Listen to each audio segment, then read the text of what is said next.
Some shows lean left, some lean right, but we lean local and business. This is North Georgia Business RadioX with Bo Henderson. For the next hour, we will celebrate the businesses in our area and the people that run them.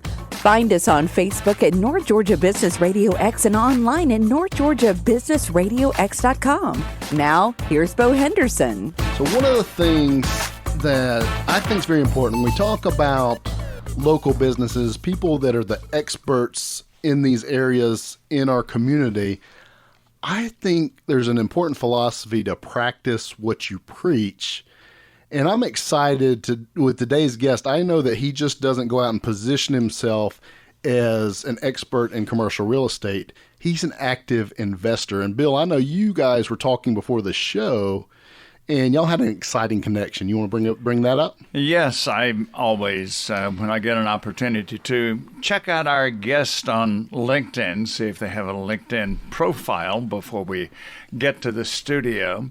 And I noticed that our guest had graduated from Mississippi State University. So naturally, when he walked into the studio, first thing I asked him was, "Are you a Mississippian?" And he said, "Yes." I said, "Well, I am too. Where are you from?" He said, "You'd never guess the name of the town." So he mentioned the name of the town, Kosciuszko, Mississippi. And I said, "Well, not only am I familiar with it, my college roommate was from Kosciuszko." So here we are, two Mississippians, and glad to be together here in Georgia. It's exciting, and I think our guest lost $1 on that bet. Yes, and he had not heard of my hometown, wow. Columbia. Well, I don't carry cash with me, so that's right. Good luck getting that money. Do you take Amex, Bill? Or PayPal? I'll take whatever pays. Well, our guest today is Brian Patton, CCIM, founder of Brian Patton Commercial. He deals with real estate, and he wrote a book. And I love this book, Mailbox Moolah, How Real Estate Cash Flows Put Money in Your Mailbox. What the heck is moolah? There you go. So Brian Patton, welcome to the show. Why don't we answer Bill's question? What is Mailbox Moolah? Thanks for letting me be here. So, when I had a regular job back about 15 years ago, and before that I started investing in real estate. And the main reason was, when I was growing up in Mississippi, I thought, I'm going to be rich. I want to be rich someday. And what I actually thought that being rich was all about was having $1 million in the bank. Right. But I soon realized as I matured a little bit in my thinking and my financial life that cash flow is what it was all about. And that's where Mailbox Moolah comes from. So, it doesn't do you any good to have $1 million in the bank if you're making 0.1%, a tenth of a percent on your money. You're making $10,000 a year. It's hard to live off $10,000. I mean, you could literally have $1 million in the bank and live at a poverty level because of the interest you're getting. So the key to being rich, in my view, is having enough money to afford your monthly expenses and to live the life you want. I was meeting with a doctor and his wife last week, and they wanted to talk about buying some real estate. And doctors make a lot of money. This guy had a lot of net worth, and I said, "Well, what's the number one thing you want from this conversation?" He said, "Well, I need more cash. I need cash flow." So this doctor was all about. He said, "Look, I have to go to work to make money, and I want something that I can make passive cash flow out of without going to work every day."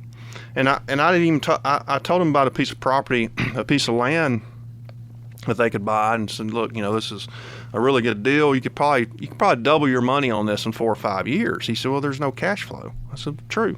Well, that's so you really got to decide whether or not you want to be a cash flow investor or a net worth investor. And that's sort of my first thought process when I start advising people on buying real estate. This is airing on July the 4th. And so to me, I had a government job and I started buying this real estate, and it was really about freedom for me, freedom from being in the rat race. And there's nothing wrong with being in the rat race. Some people love that, but for me, I hated it. I hated having to go to work every day and ask my boss, Mother, may I, have a day off to go to be with my kids, because I knew I could accomplish more by not doing that. So I wanted to own my own business and own real estate in order to meet my monthly expenses. And I did that after about 7 or 8 years of investing. I started, I believe this was 1997. After about 7 years, I'd amassed enough real estate cash flow to basically retire from my 9-to-5 job. And that's what this book, Mailbox Moolah, sort of outlines how I did that. You can find it on mailboxmoolah.com as well as Amazon. My Mailbox Moolah commercial edition actually was number 1 on Amazon's bestsellers list for a while, back about a year and a half ago. So excellent. Well, you talk about cash flow and the definition of rich. I'm glad you brought that up, Brian, because in the retirement planning world, the conversations I'm having is it can be deceptive, kind of the way we're brought up, the way we're taught. And I can tell you, I've had multimillionaires with very high expenses that are broke, and I've had people that have cash flow maybe of $6,000, but their expenses are $3,000, and they're actually rich. Right? Yeah, it's all relative to where you are in creating, and just to break it down, cash flow, right, is simply more income coming in than expense going out. I mean, we don't have to overcomplicate that. And what Brian masterfully did when he transitioned from more of a paycheck job is he systematically built and stacked pieces of income until he can now cover that expenses going out.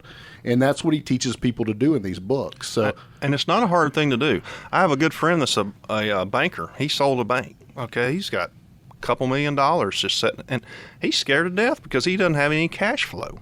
He's living off of principal. So $2 million will last a while, but at some point you're going to run out of principal. When you have cash flow, when you have properties that are flowing in cash every month, you'll never run out of principal. 100 years from now, you'll still own a property that's producing cash flow.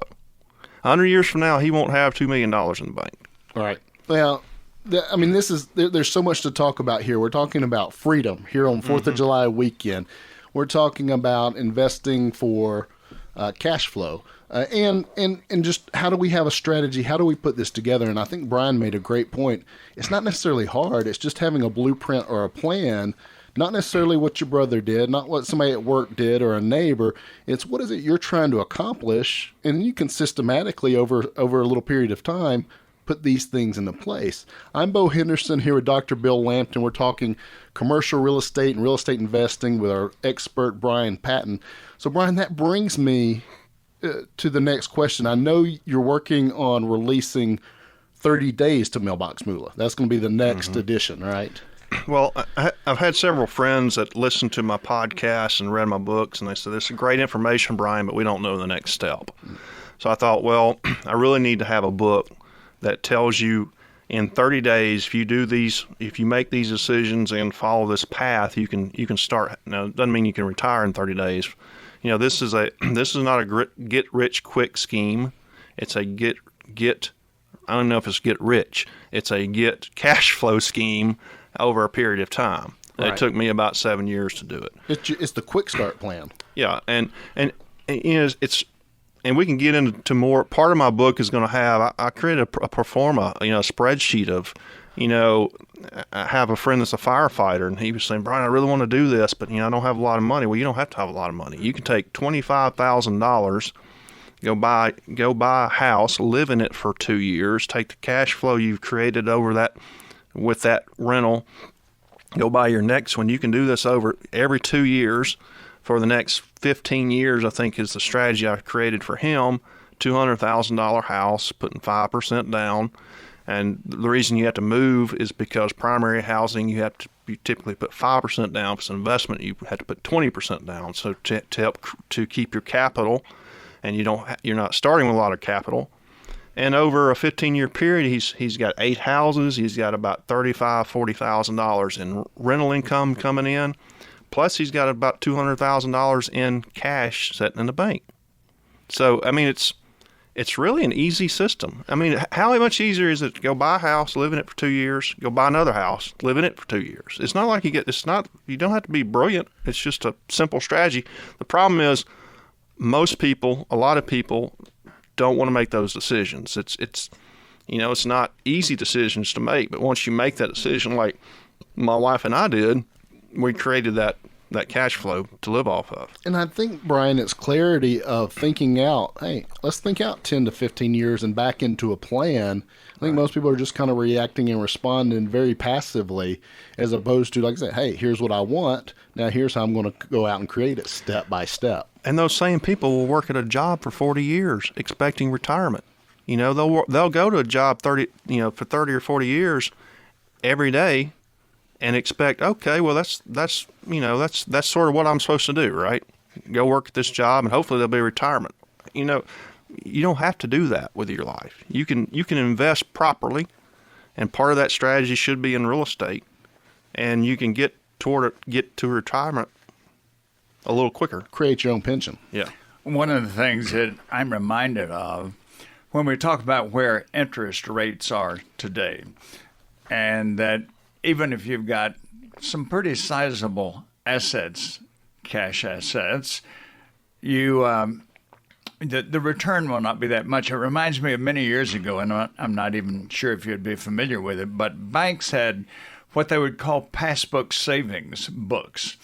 And people would go in there and they would deposit maybe $10 a month or $20 a month. And they were so excited because they would get 2 to 3% return. Well, here we are all these years later, back to where the returns we used to get from other types of investments and savings investments have plummeted. Yeah, I'd love to get 2 or 3% on my bank savings right now. We're close to that. Obviously, I know, Bo, you probably help people look at different types of investing, and real estate. While we call it passive, it's not a no work strategy. I mean, it does take work. It's sort of a part-time job, I would say. But there are some ways to mitigate that, so using property managers and stuff like that. But it typically has the America's wealthy have gotten something like 75% of them have gotten there because of real estate, right? Not the stock market. It's a lot harder to me. I don't understand the stock market. I buy stocks, and sometimes I make money, and sometimes I don't. I understand real estate. I know if I buy a house and my mortgage payment's $1,500 a month, and I rent it for $2,000 a month, that makes a lot of sense to me. I get that. It's paying for itself. Yeah, I understand that math. Well, we're here with Brian Patton. I'm Bo Henderson. Dr. Bill Lampton's right here to my side, and we're talking about financial freedom. We're talking about a plan and a strategy using real estate, what we're calling mailbox moolah, to create that freedom to be able to pay your. What if we could stop today and we had things in place to pay our bills without having to go to a job, right? We're going to talk about that and a lot more. I want to get into some specifics of your 30-day plan, maybe a few of the steps when we come back, right here on North Georgia Business Radio X.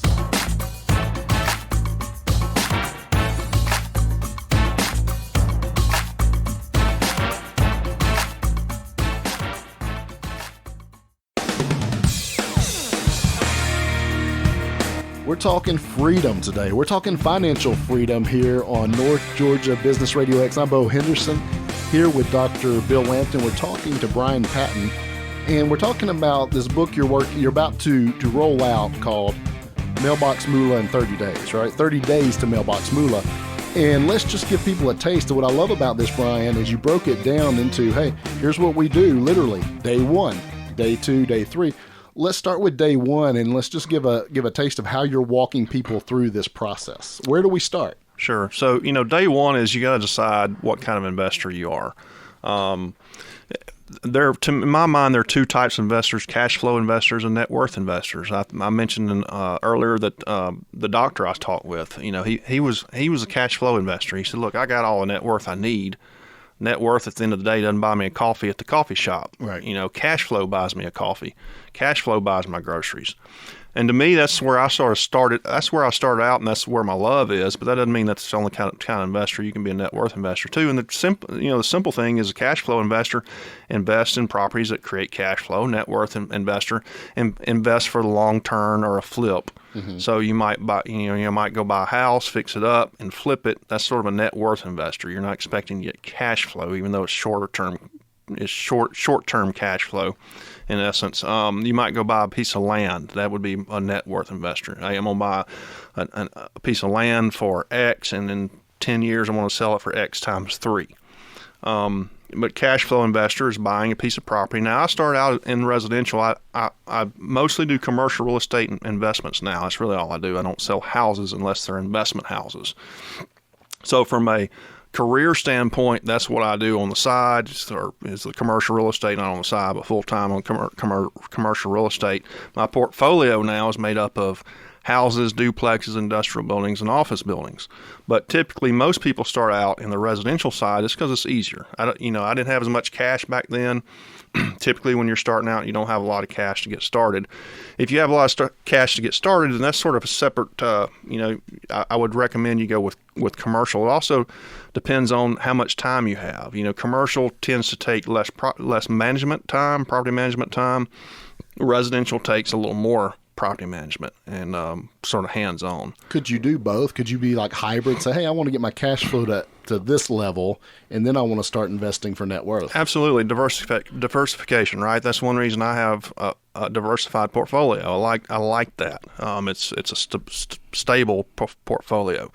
It's just, most people live in a house, so they can sort of grasp how that works. They've rented at some point, so they know how to find tenants and that sort of thing. So it's just easier for most people to start with residential.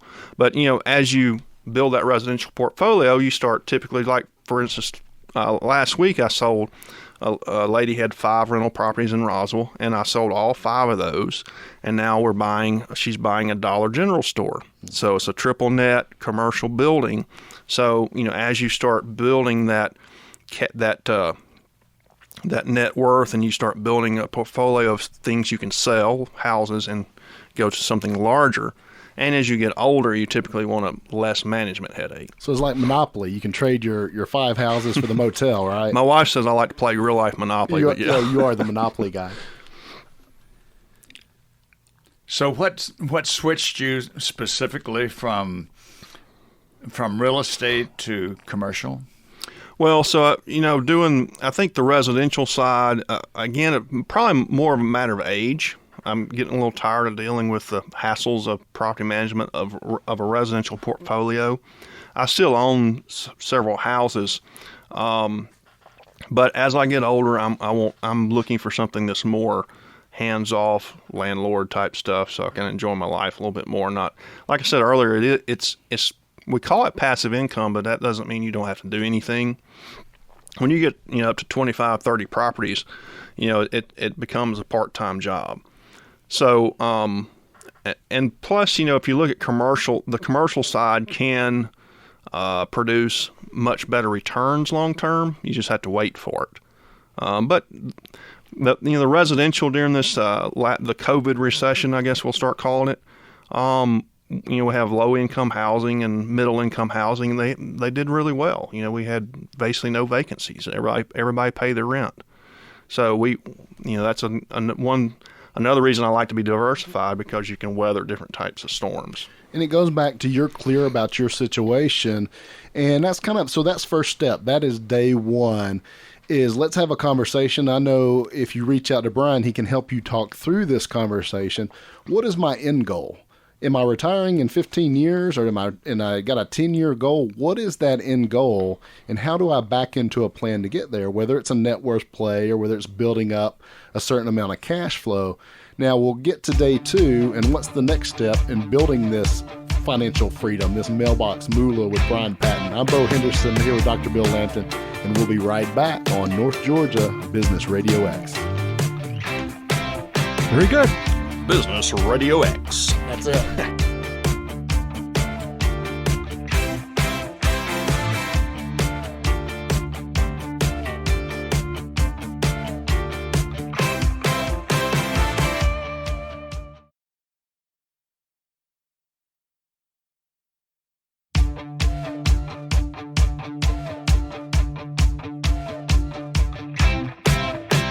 Welcome back to North Georgia Business Radio X. I'm Bo Henderson here with Dr. Bill Lanton.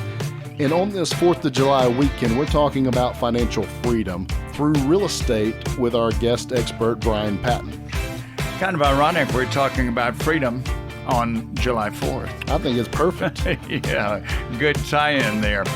Brian, I know at the outset of our conversation, we talked about mailbox moolah. Maybe somebody has joined us later or didn't quite catch what we meant by that at the first. Is this, you call it mailbox, is this because from our investments, checks are coming to us in our mailbox? Is that what that's all about? Absolutely. I go to the post office and I collect my rent checks. It's a wonderful thing.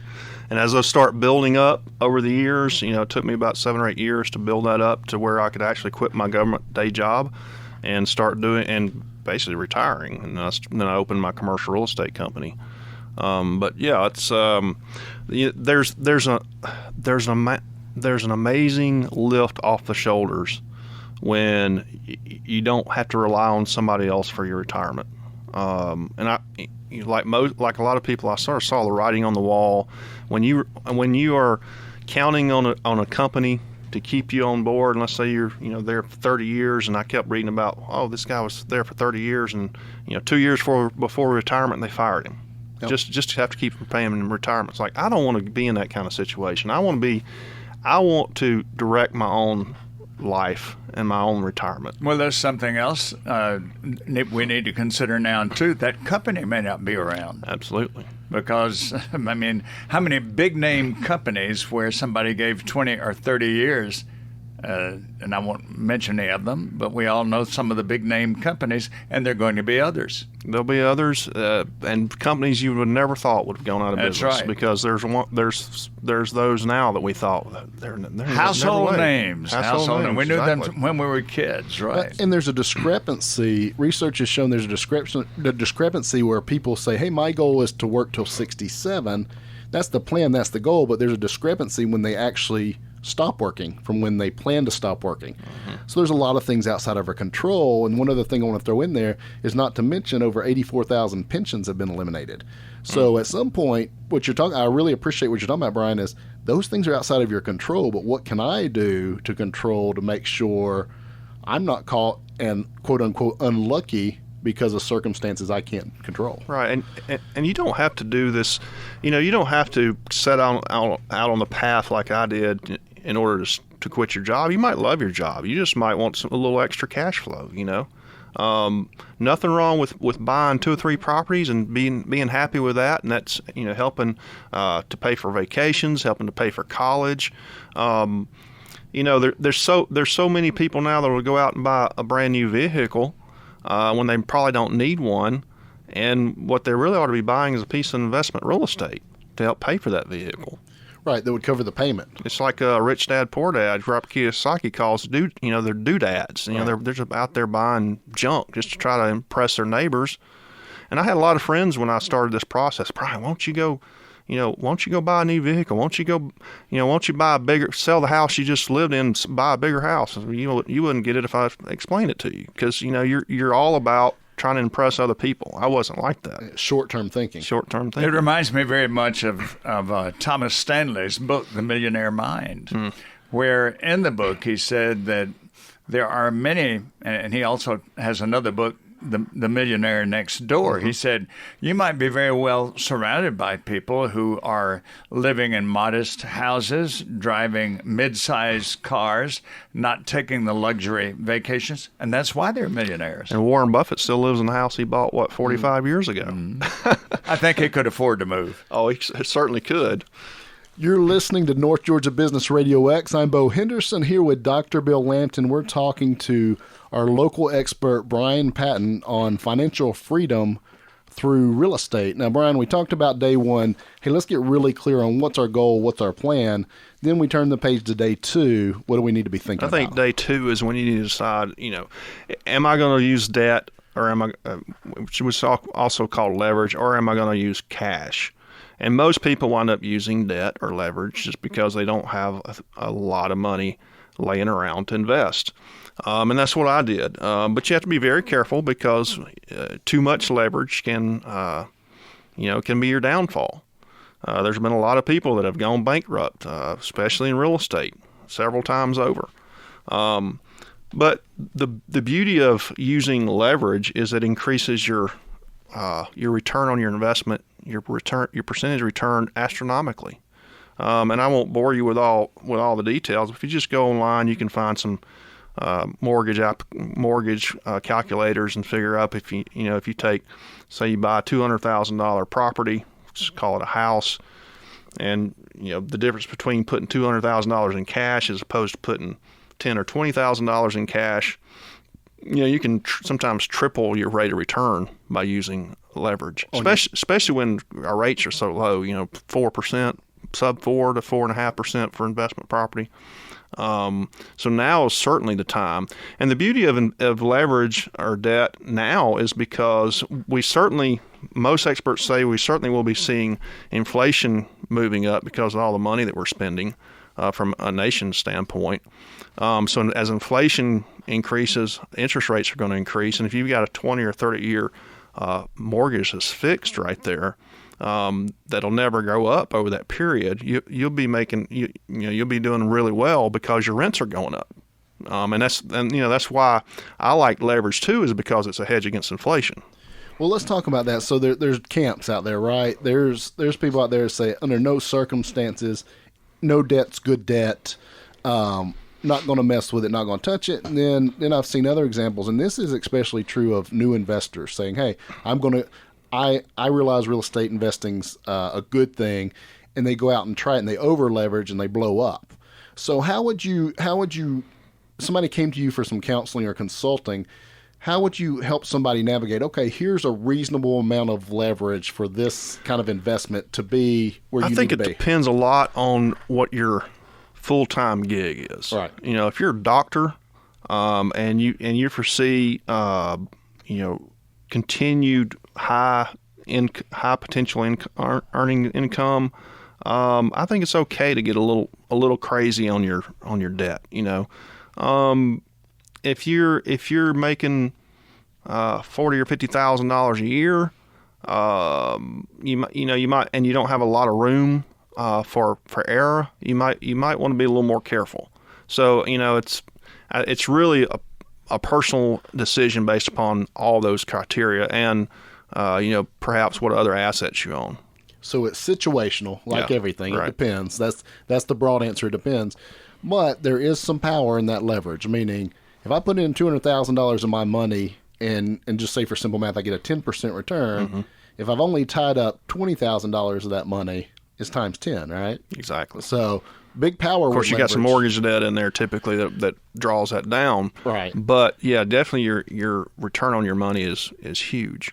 I think too, Brian, this comes to that building your team conversation we have in a lot of different arenas. Mm-hmm. Is that, hey, maybe not if this is a new idea, and that's the people I've seen burnt in certain situations, is how would you recommend, I know you could run point on this, but how would you recommend finding that team? And I already brought up one case is that, hey, Brian, I brought him on the show because I know he doesn't just do commercial real estate. I know he's an investor. So, right, you want somebody doing what they're teaching you to do. Absolutely. If you're going to climb Mount Everest, that takes a lot of planning, a lot of information you need to gather. Are you going to go talk to somebody that's never climbed Mount Everest? No, you're going to go talk to the local people that climb Mount Everest all the time. It's the same way if you're looking at climbing the Mount Everest of financial freedom, you want somebody that's done it or at least is well on their way. And, there's so many advisors out there that have never done any of this. Real estate agents are some of the worst. That they don't know how to go buy investment property. They've never done it. I've bought some of my best properties from agents that call me up and say, "Hey, I really want to buy some investment property, but I'm scared of this one. But maybe you'll want to buy it." Reminds me of a story. A lady brought a house to me. She said, "Oh, it's got termites, and so I'm scared of buying it, but I really want to buy investment property." So why don't you buy it? No. It's too risky for me.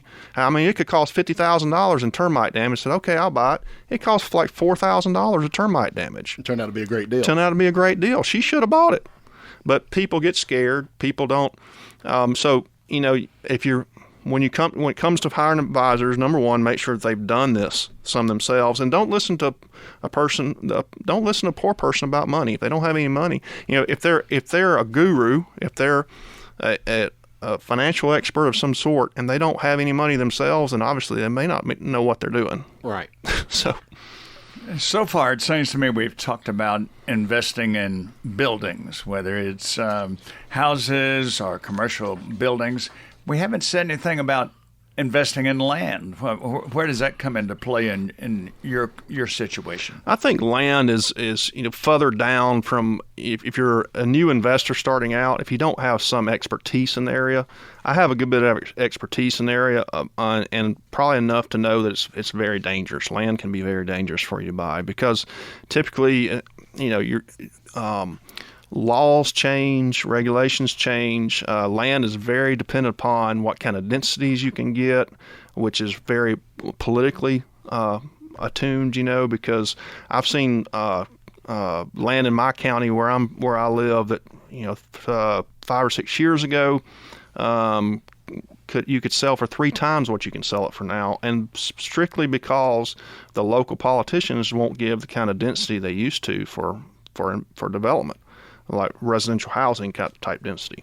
So you got to be really good at doing land to make money. And I can tell you, I sell a lot of land, and a lot of people I sell land for wish they hadn't bought it. It might not appreciate. Right.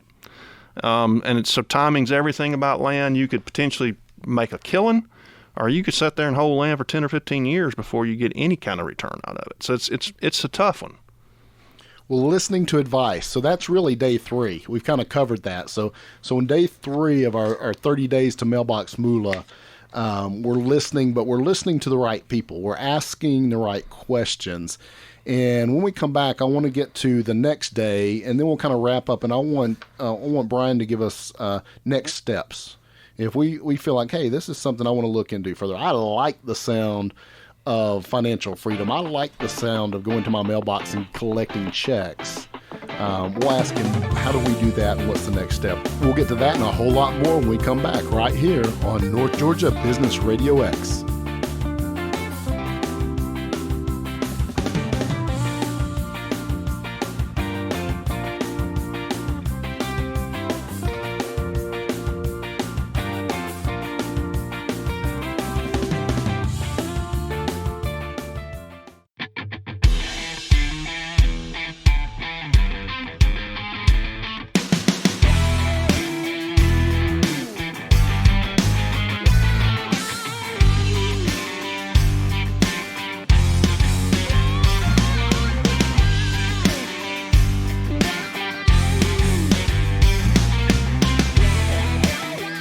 Been talking about financial freedom through real estate, going to the mailbox to collect checks, what we're calling Mailbox Moolah.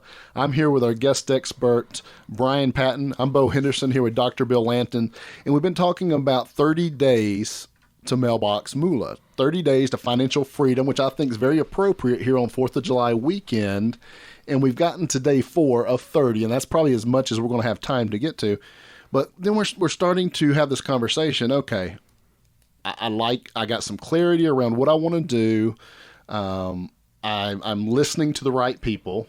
I'm getting my head around how to utilize debt or not.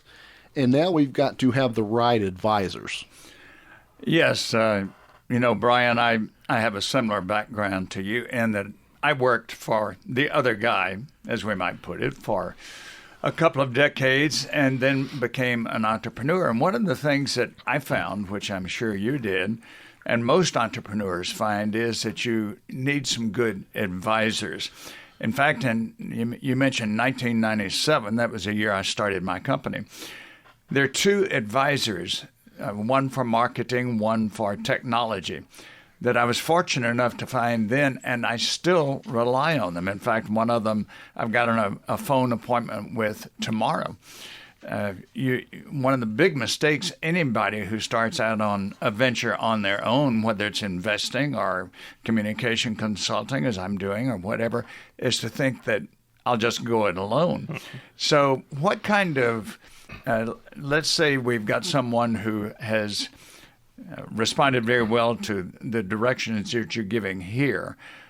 What would be the ideal team of advisors that this person would need? Yeah, I think you probably need, starting out, you need probably 3 advisors, probably a mortgage broker, a real estate broker, and a CPA. And, a mortgage broker can really help you sort of figure out how much you can qualify, what are the things that you need to do with your income to get you toward qualification, how to work on your credit report. Those things are important because 99% of us out there that are buying real estate are going to be using credit lenders, and if you can't get the credit, if you can't get the loan, you can't get the real estate. So that's the first step you got to do, is start talking to a mortgage broker.